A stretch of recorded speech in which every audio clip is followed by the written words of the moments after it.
High, good afternoon friends. তো আমি পূজা দিয়ে উঠলাম আর রান্নাঘরে আছি।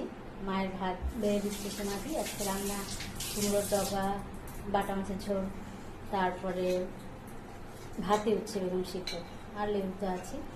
তো আমাদের মশলা আমরা এখনও শিলপাটাতেই বেটে রান্না করি, আমরা গুঁড়া মশলা খাই না বা মিক্সিতেও বাটি না। তো মা এখন খাবে। মায়ের ভাতটা বাড়া হলো। তো মাছের ঝোলটা এখন দিবা না বাটিতে? এবং মাছের ঝোল, বাটা মাছের ঝোল, আলু বেগুন বড়ি দিয়ে। আমাদের ঝোলটা একটু বেশি লাগে বলে ঝোলটা বেশি খাই আমরা। আর এই যে কুমড়োর ডগা, লেবু বাটা আসছে। মাকে লেবু দিচ্ছ? আর উচ্ছে বেগুন সিদ্ধ মাখা হচ্ছে, আমি একটু পরে খাবো। তো আমি এখন খেতে বসলাম। উচ্ছে সিদ্ধ আছে, এটা কুমড়োর ডগা আর বাটা মাছের ঝোল। তো বাটা মাছের ঝোলটা বড়ি আলু বেগুন দিয়ে খুব ভালো লাগে, সত্যি খেতে খুব ভালো লাগে। সরষা বাটা তো খাওয়াই যায়, কিন্তু এই ঝোলটা আমার খুব ভালো লাগে। আর আমাদের বাড়িতে একটু ঝোলটাই হয় বেশি, যার জন্য ডাল অতটা হয় না, হয় খুব কম হয়।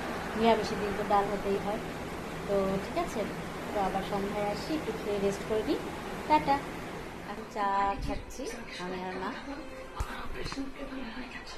চা খাচ্ছি মা, আর সিরিয়াল দেখছি। তো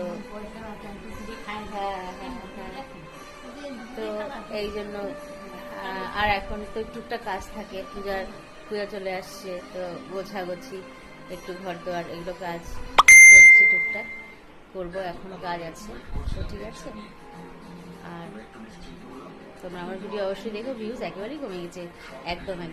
ঠিক আছে, কালকে আবার আসবো। টাটা, ভালো থেকো।